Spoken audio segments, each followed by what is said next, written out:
This one's finally here. It's Friday. It's the third day of the 12th month, and the countdown is more than officially on. Thank you for wrapping up this week of programming with me. We'll do so with wrapping up this week's COVID numbers locally and across the state. They're still not good.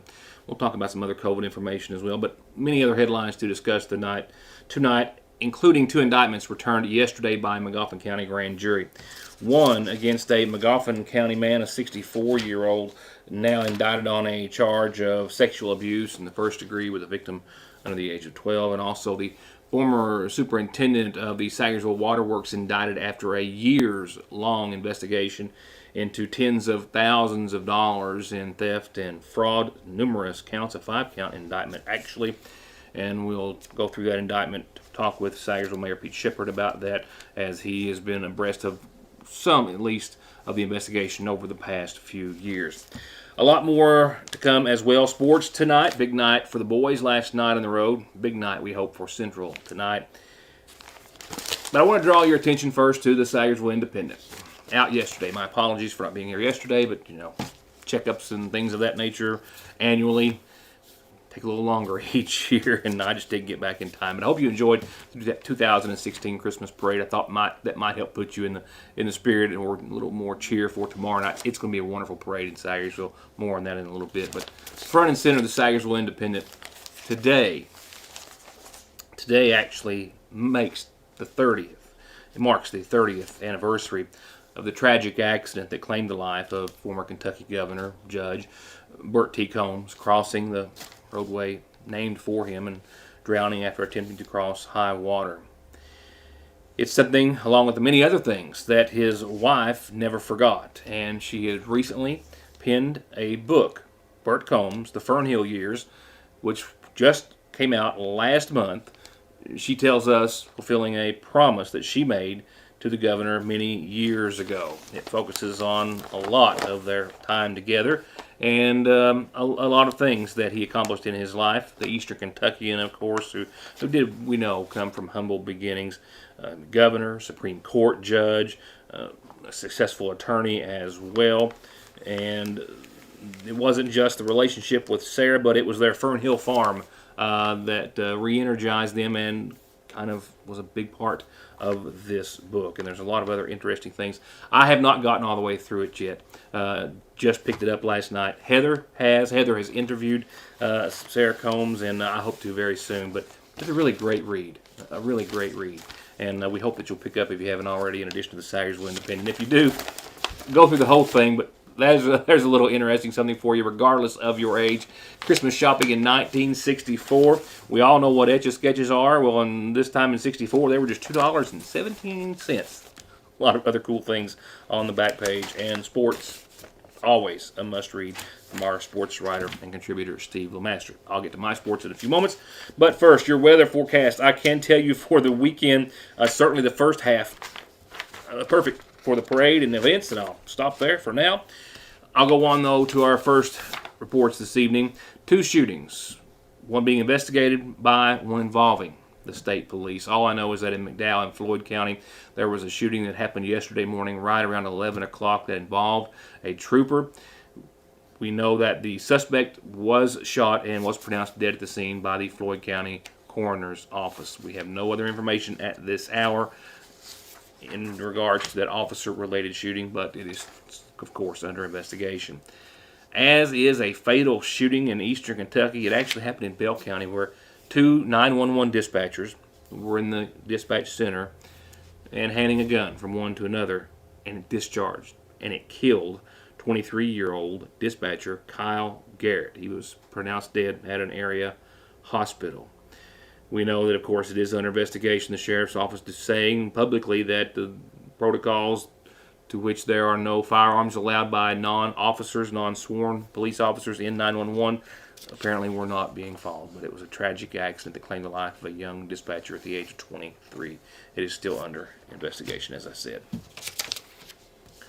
Sagersville indictments, 2 returned yesterday. 1 for a Mcguffin County man indicted on a charge of sexual abuse in the first degree. We'll begin with the other, however, that of the former superintendent of the Sagersville Waterworks. Shortly after Sagersville Mayor Pete Shepard took office, the city took over the Sagersville Waterworks because it was in more than dire straits. It's been covered here and in the paper on numerous occasions over the course of that time span.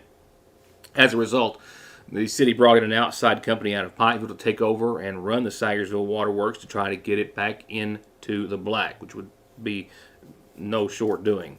City officials, however, then started to notice that they couldn't account for a major amount of money on numerous occasions, and ultimately Kentucky State Police forensic auditors were called in and uncovered what they say is an incredible amount of fraud and theft at the hands of, they say, the then Superintendent Sean Rowe. The investigation has literally since taken years, but has, as of just yesterday, resulted in a 5-count indictment against Rowe for theft by unlawful taking in the amount in excess of $20,000. Count 2, theft by deception for being paid for work he didn't perform in over the amount of over $1,100. Another theft by deception count for work he didn't perform, over $1,200. Forgery in the second degree for forging the name of another employee to cover, we believe, what was purchases of many items that he took for personal use, and fraudulent insurance acts as well, all of which Mayor Pete Shepard describes to us this evening as he says the investigation has been going on for years. Much of it he has been aware of for quite some time. Pete, I have known of this investigation at least being ongoing for a number of years myself, but seeing today's indictment, it actually goes back to as far as 2014, several years ago. So, per your knowledge thus far, what can you tell me about when this actually started to begin? Well, after, I took over and the Waterworks was in such bad financial situations, and they hadn't had any audits for a few years back. We brought the individuals from Pikeville OMG in to take over the Waterworks for 6 months and try to get it on a good standing, get everything back in order and bookwork and all that. And then we started having regular audits. And each time our regular audit come around, it seemed like we was having discrepancies about monies being spent here or there. It's hard to figure out exactly what was happening. And finally, about 3 years ago, I guess it was, the state police, we asked them to come in with a forensic accounting, they're forensic accountants, and they come in and started looking over our bookwork and things and started finding these discrepancies and really honed it down to some individual things that were not good, in fact were terrible. And we went from there. We let them take over the investigation, and then they've come up with the charges.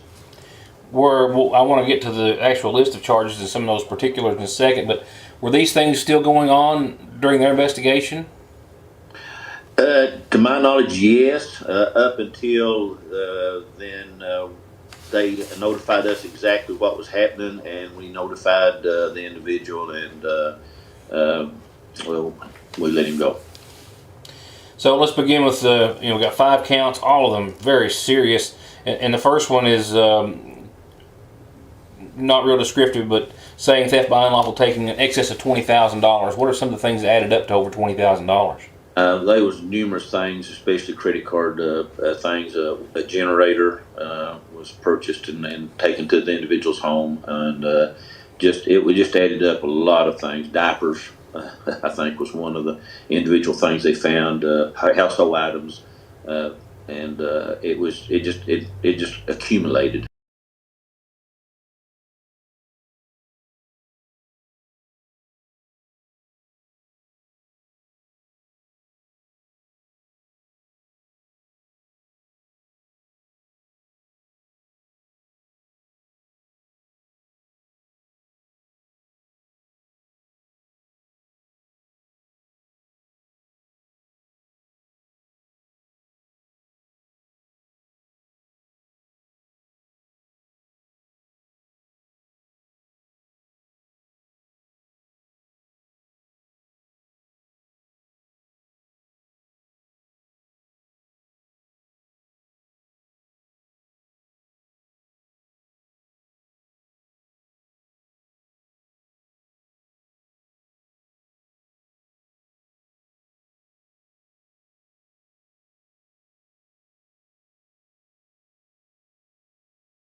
was purchased and taken to the individual's home, and it just added up a lot of things. Diapers, I think, was one of the individual things they found. Household items, and it just accumulated, and it was. And in fact, we think it's more than 20,000, but that's what they found. There was actually a couple of other counts that don't list some other dollar amounts, but saying that he had done some work or got paid for work that the Waterworks or he didn't perform. I'm not clear on that.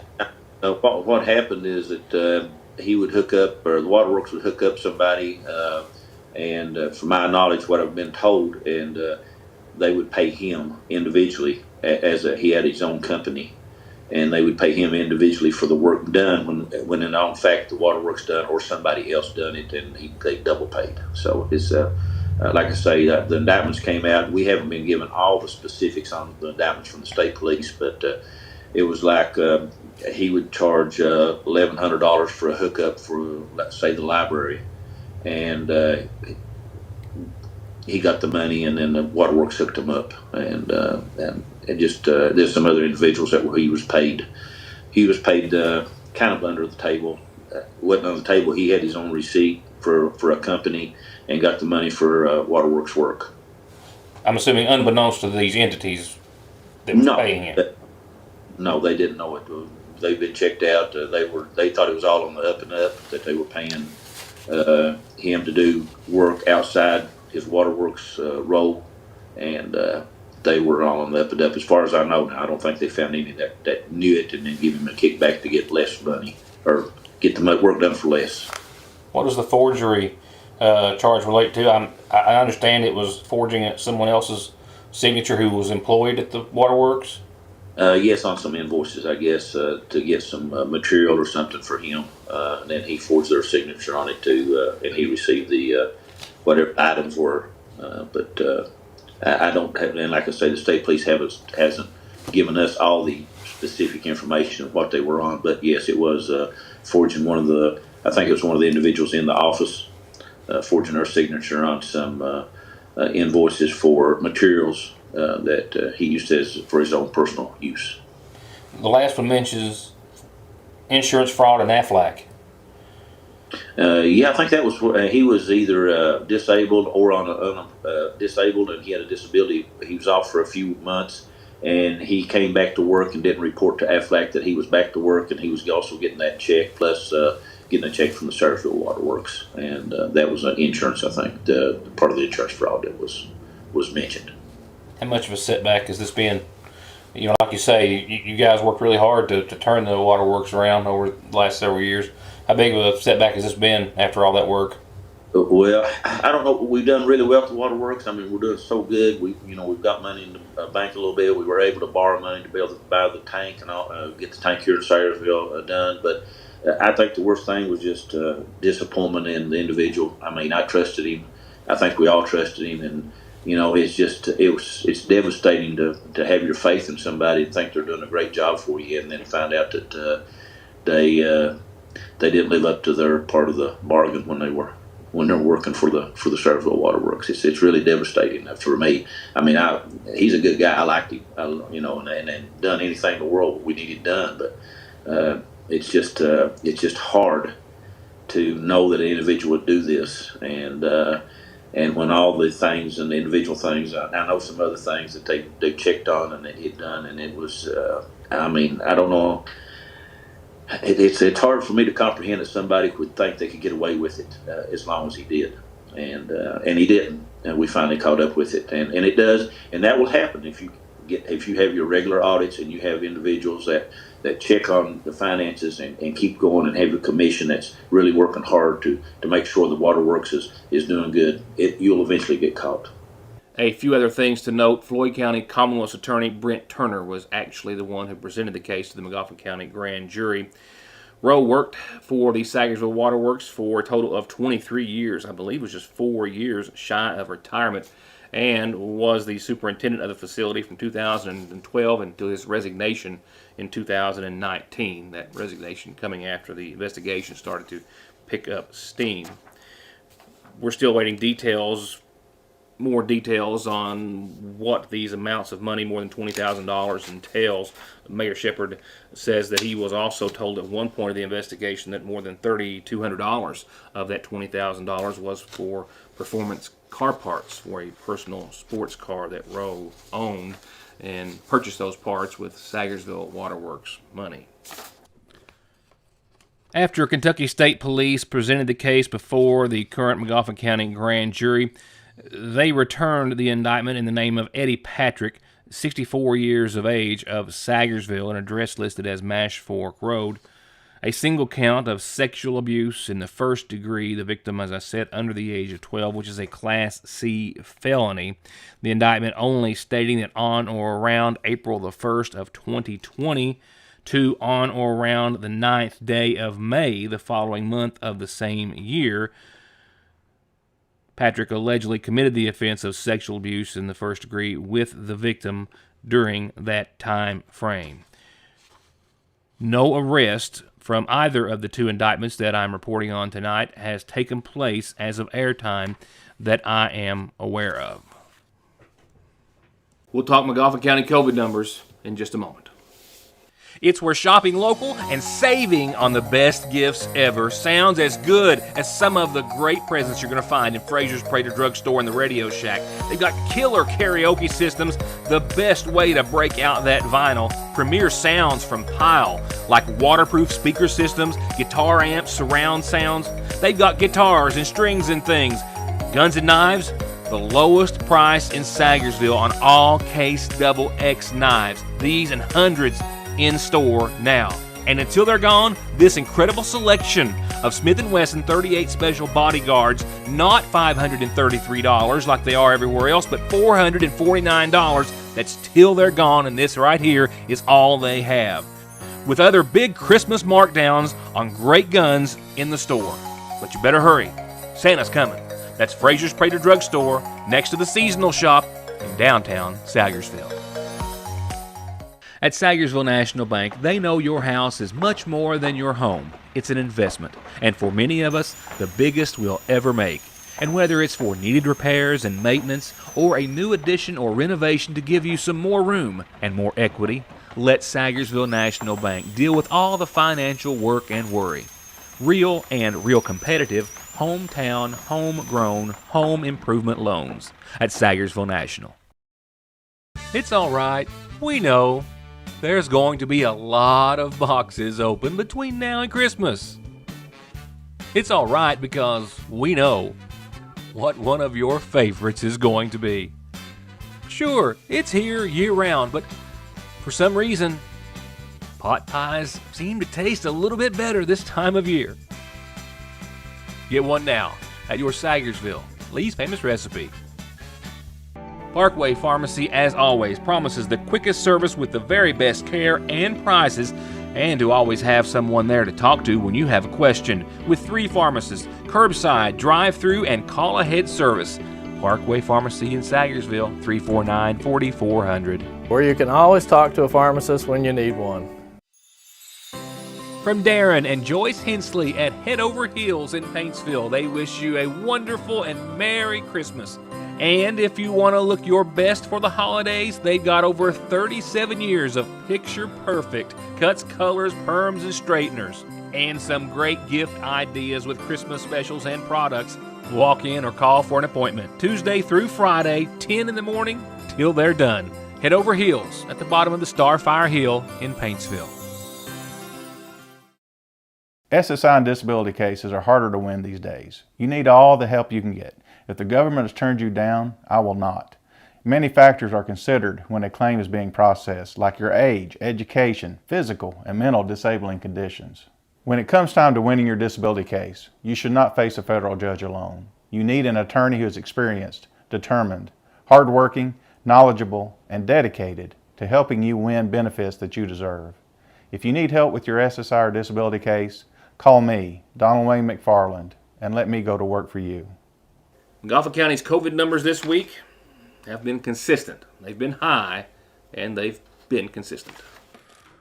Yes, from the Mcguffin County Health Department, 15 cases to add to our week, and this has been a very hectic week. I will call it. We had 8 on Saturday and 3 on Sunday to start us off for this week. 20 Monday and 21 Tuesday, then 11 Wednesday and 12 Thursday, and we're back up to 15 today. Of those 15 today, 4 of those are in kids. The other 11 were adults. 4 of those 15 were also breakthrough and fully vaccinated people. And our active cases, bottom left, has gone up from 78 on Wednesday to 96 active cases today. So if you take a look at our previous weeks over to the top right, first full week of November we had 49, then we had that 114 week there, the 13th through the 19th, and the 20th through the 26th. We had 40, big drop off. Then the last few days of November and the first few days of December this week, with today's 15, we have 90 new cases for the week here in Mcguffin County. The state had not updated our incident rate map as of the 6 o'clock hour. This is yesterday's, and of course I didn't have one for yesterday. It had, as you can see, if you wanted to count them, 89 counties in the red yesterday. The governor yesterday announcing 2,841 new cases, 718 in kids, almost 1,000 Kentuckians hospitalized, and 260 almost in the ICU with 132 on a ventilator. Yesterday, our positivity rate went up to 9.2%, and with 40 new deaths yesterday, we crossed the 11,000 death threshold for COVID since the pandemic began. 11,027 to date. And today, another 2,813 cases and another staggering 64 deaths today related to COVID. Positivity rate, it's an increase, but a small one, fortunately, but still 9.21% statewide. More headlines to come, but right now it's time to say happy birthday as we kick off tonight's Mcguffin Farm Bureau calendar. Not celebrating until Sunday, actually on her birthday, but a lot of calls into the office and studios today to say happy 78th birthday to Stella Rao. So happy birthday from you, from a long list of the family and, of course, friends as well, Stella. Happy 78th to you on this Sunday. Now, going over to our calendar, a lot happening tomorrow, this weekend in Sagersville. First, let's talk about the big Christmas gift giveaway. Our neighbors, the Mount Sinai Church of God, just down from the newsroom here, across from the Renaissance and Sagersville Speedway, giving out Christmas gifts starting in the morning at 10. Masks are required, but they're going to give out gifts till they're gone. And Santa brings a lot of gifts to the Mount Sinai Church of God in downtown Sagersville.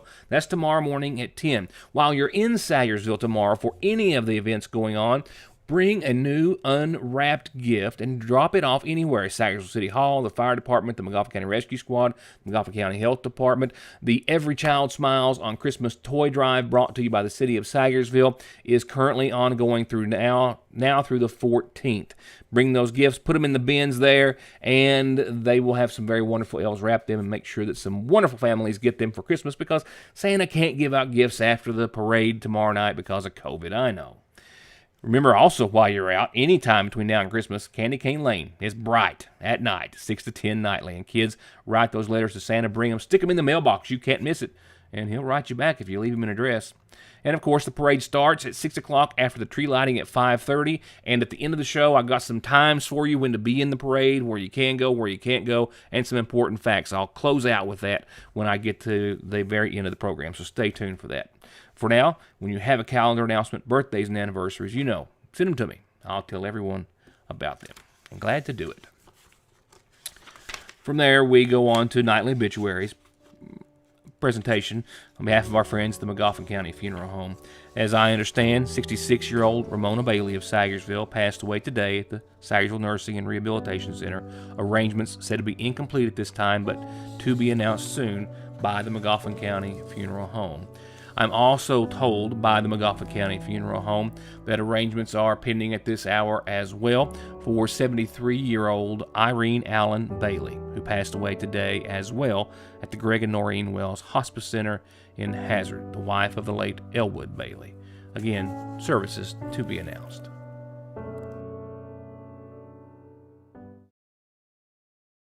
Call the pros. All Pro Gutter Works specializes in seamless gutters, vinyl siding, metal roofing, replacement doors and windows, remodeling or adding on to your home with free and fair estimates backed by decades of happy and return customers with guaranteed satisfaction and 18 months 0% financing. All Pro Gutter Works. 349-9999. Santa's coming, and before the days turn into hours, turn your sights and senses loose at the seasonal shop. There's unique, special gifts for everyone on your list, and if you want to make your home feel magical this Christmas, they have the home decor to do it. And be sure and watch for special sales between now and all the way up to Christmas Eve at Santa's second favorite place to shop, the seasonal shop in downtown Sayersville. If this doesn't get your motor running, you need a new motor. JJ's Burgers and Beer is now serving breakfast and burgers. 99-cent breakfast sandwiches, BLTs, platters starting at $3.99 with sausage, bacon, chicken, pork tenderloin, or bologna. Oh my goodness. And it's all just as over-the-top tasty as their gourmet-style burgers, wings, and pizza. And you can have it all, breakfast or lunch, anytime, Monday through Friday, 7 in the morning till 3 in the afternoon. That's breakfast and lunch all day. Dine in, drive through, and fuel up your other motor before you leave. JJ's Burgers and Beer at Speedy's in Sayersville. The team at Appalachian Wireless wants to say thank you as they kick off the holidays with a special event, the Appalachian Wireless 30th Anniversary Holiday Sale. Appalachian Wireless is celebrating 30 years, and we want to say thank you with a holiday sale that will make everyone's holiday merry and bright. From now till the end of the year, visit us in-store or reserve online for an unbelievable sale and giveaway. We know what you want for the holidays because we are you. We are Appalachian Wireless. Seasons are changing. Don't get caught in the cold. Call Mcguffin County Heating and Cooling now. They have super affordable rates. They service all brands. They are a certified platinum American Standard dealer and installer and available with 24-hour service at 349-1058. The Keeping Room's 23rd annual Christmas open house is here this Friday and Saturday, where you can come and celebrate and decorate with an old-fashioned Christmas. Handcrafted 19th century wares for home and garden, antiques, herbs, soaps, original early style watercolors, Christmas gifts, and much, much more. There's simply not another place like it. The Keeping Room on West Maple Street in Sayersville this Friday and Saturday for their annual Christmas open house. They hope to see you there.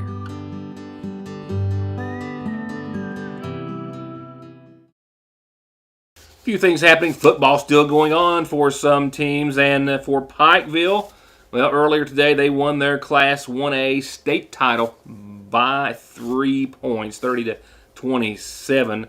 And this was a close one. This was a good game. Pikeville, congratulations. This was actually, I think you have to go back to the late 80s to see the last time that, and I'm sure the only time that they took on Russellville in the state final. And this one was good for Pikeville, 30-27. And, of course, the Johnson Central Golden Eagles playing for Coach Matney tonight on Kroger Field against Boyle County. That kickoff set for 8 o'clock. We so wish them well. Here's how the road game turned out for the boys last night in their season opener. The Mcguffin County Hornets are 1-0 out of the gate after what I'm sure was an exciting one last night at Pike Central. First game, first win by 5, 78-73. Aiden Barnett led scoring with 37 points. Ben Lafferty with 19. Grayson Whitaker with 12. And Zane Whitaker with 9. Congratulations to the boys. What a way to start off the season. It could have been better if they'd been home, but hey, they'll get here sooner than later. They're actually still on the road tomorrow night. The boys traveling to Floyd Central for their second game of the season. And then next week on Tuesday, just to let you know, that's the first home game. They'll be hosting Morgan County, then Martin County later on in the week, and they're not back until the 16th or so. But the boys, 1-0. The girls have been in action since I covered their home opener and season opener earlier in the week. on Monday night. They actually played on Tuesday night, and it was a 41-49 loss against Betsy Lane. Puts the girls at 0-2, but man, we're just now getting cranked up. Really not even cranked up yet. Everybody getting their feet wet on the new season. So the girls are actually on the road tonight at Phelps, and we'll be back in action on the road again Saturday at Floyd Central.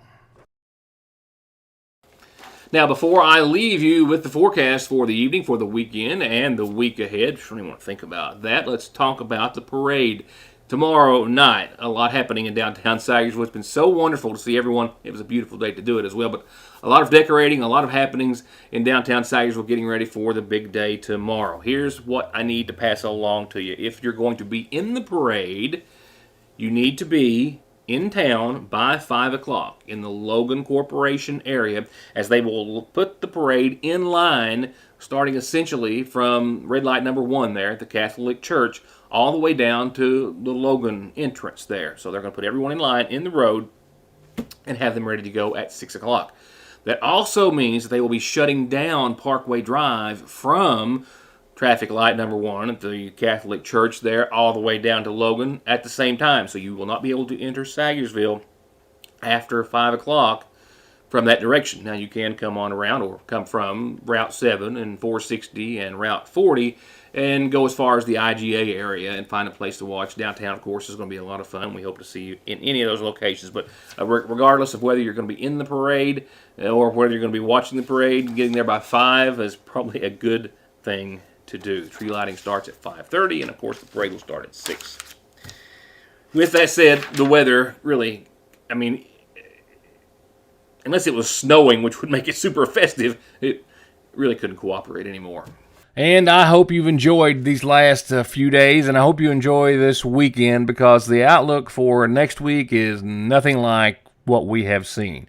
It's going to be active, and could be wet, and will certainly be much cooler. We've been way above where we should be temperature-wise for a while. I mean, we even will be above temperature-wise where we really should be on Monday when we're at 53, and that's after a 60 and 65-degree weekend.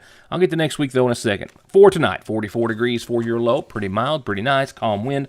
Clouds will increase tonight, not doing anything. Tomorrow for your Saturday, 60 degrees and partly sunny, and the winds will be, north, maybe around 5 miles per hour or so in the afternoon, becoming calm tomorrow night. So you're not going to have to deal with much wind or any wind, I don't think, by the time the parade starts, and that's a good thing. So we'll be at 60 for the high. We should be down around into the upper 40s, maybe not even that low by the time the parade starts, and then it'll start to fall quickly thereafter, but it's going to be nice, dry, and really comfortable for the parade tomorrow. Sunday looks beautiful for some of it. Sunday, 65, partly sunny. About noon or 1, we'll see about a 30% chance of showers make their way into the forecast. We'll see winds calm, starting to kick up a bit, up to 15, 16 miles per hour, so out of the south at times. And then shower chances, well, they ramp up to about 90% Sunday night later on. With that, Monday looks as well to be active with partly sunny skies but cooler temperatures. Down to 53, we'll knock off 12 degrees from Sunday to Monday. And then a 70% chance of lingering showers on your Monday. And like I said, next week, it's going to be much more active than this. Right now, we're looking to go from 53, partly sunny and rainy on your Monday, to the chance of more showers on your Tuesday, maybe even some of those turning into flakes that night, because we'll get down to right around the freezing mark after partly sunny, and only 44 on your Tuesday, 49 cloudy and showers on your Wednesday, 55 and 55-ish on your Thursday and Friday, and a little sun, and we might start to dry out for a day or two right before we get back possibly to another active pattern. Yeah, it can't last forever. Someone was actually joking earlier today, wish I'd thought of it. Winter must be in a cargo container somewhere out in the middle of the ocean, because it's not here, not yet.